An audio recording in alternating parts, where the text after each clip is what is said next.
A fiddler on the roof. Sounds crazy, no? But in our little village of Anatevka, you might say every one of us is a fiddler on the roof, trying to scratch out a pleasant, simple tune without breaking his neck. It isn't easy. You may ask, why do we stay up there if it's so dangerous? We stay because Anatevka is our home. And how do we keep our balance? That I can tell you in one word. Tradition!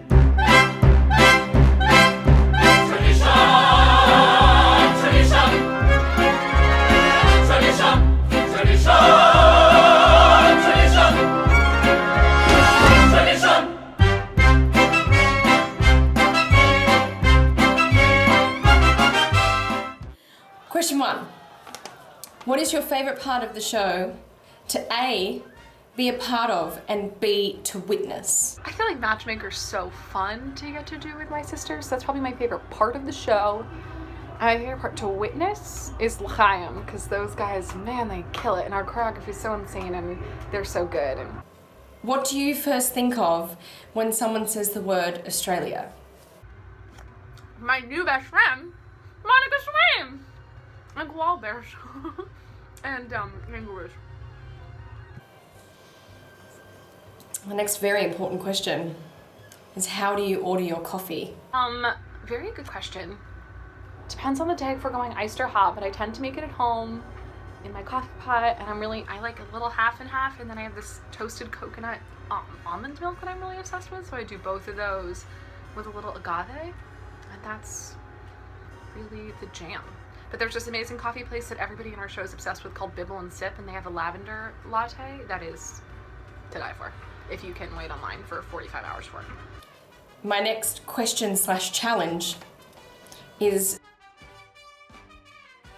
can you deliver one of your lines in an Australian accent? It's the line where it's like, well, you're welcome. I mean, thank you. I mean, good day.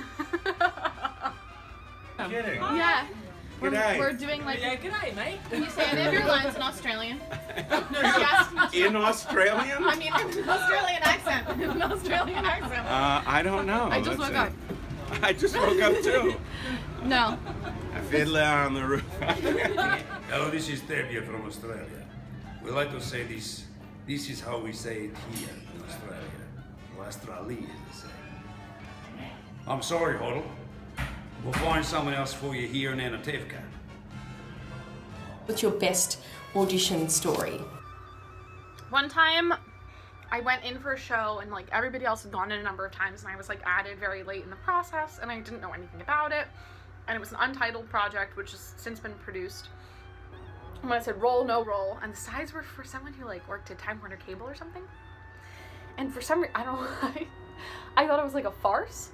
So like, as opposed to just being like, hi, welcome to Time Warner Cable, like this is the blah, blah, blah, blah, blah, I was like, hello, welcome to Time Warner Cable. And I did the whole thing like crazy. And the people at the table, like, they loved it. They were laughing so hard, and I walked out there and I was like, nailed it. So the director came out and he pulled me aside and he was like, you just work at Time Warner Cable, that's it. And I went back in and I did it normally, and I still didn't get the job, so that's my really funny one. If you could play a male role in another show that's currently playing on Broadway, what would that role be? Well, you know what? I just saw American Psycho and I loved it, so I'm gonna go with Patrick Bateman. So that's my answer. Hi, Monica. So we just finished our second show of this Wednesday, and I've written down my questions for you. And the first question is related to my current situation of dress. My friend Nick, who plays Bianca, is filming this for me. As you can see, I'm half in costume, half not. My microphone's off, my schmata's off. So my first question for you is, have you ever put your street clothes on under your costume for the curtain call? Yes. Yes, I have actually. On Fiddler, I don't, because I don't stop. But when I was on Wicked, after, thank goodness, the big number in the top of Act 2 where everyone's in green and she couldn't be happier, used to come off and have full showers, to fully shower and then fully get dressed. Sometimes we even pop the pins out of our pin curls through our wig caps, so that at the end of the night you just pull, out you go. My second question is, we have this like amazing 30-minute situation post Far From the Home I Love. What do you do in Siberia? Well, I don't have a 30-minute break because I go straight into Hodel ballet, and then I sing all of the stuff off stage. But when I finish Far From the Home I Love, the scene where Sigrid or Golda goes in to tell Tevye that Hava has run off with Fiedka. That's the spoiler, sorry guys. And he says, our daughter's dead to us. There's a moment of silence, and then he drops his milk cart and makes this big bang.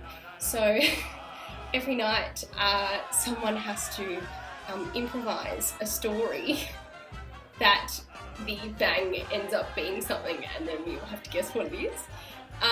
So I guess, that's what I do in Siberia. What is your go-to throat lozenge? In Dire Straits, I am a vocal zone fan. Opening nights, or if you're congested, I put one and I stick it to the roof of my mouth, and I sing and do the show with it stuck inside my mouth. I got this amazing gift from Australia, from a fan in Australia, of all of this Australian candy. So my question for you is, what is the coolest fan gift you have received? Just recently, I had a fan that made me a mini Hodel doll. Stand by while I just grab it. It's me. And it's this little handmade felt doll. What is the funniest audience reaction you guys have had?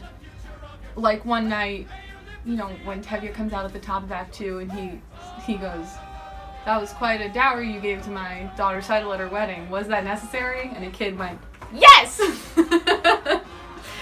Stuff like that. So what's the funniest audience reaction you've had? At the end of Sabbath prayer, someone rock wooed. Wow! May God bless you too.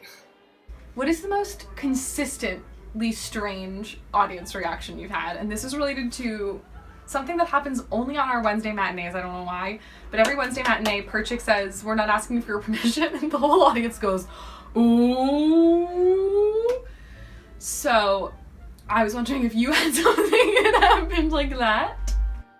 The strangest audience reaction is at the end of Far From the Home I Love, where Tevye leaves, and he leaves me at the train station, and he says, "Take care of her, make sure that she dresses warm," and then the audience laugh, and I just...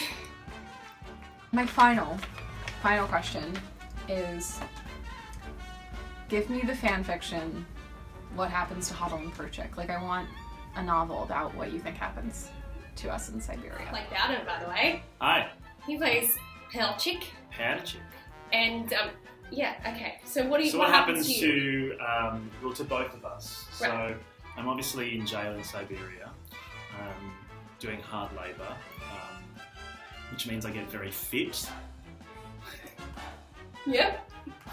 Because there's a lot of hammering and lifting of heavy things. So Yep. Perchik gets during the hard labour, what Perchik realises is that actually his true love is dance too. Yes.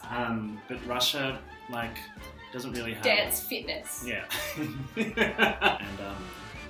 they both become vaudevillian superstars with their Russian form of line dancing.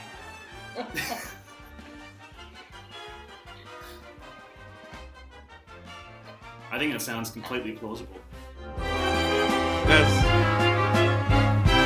There's a fiddler on the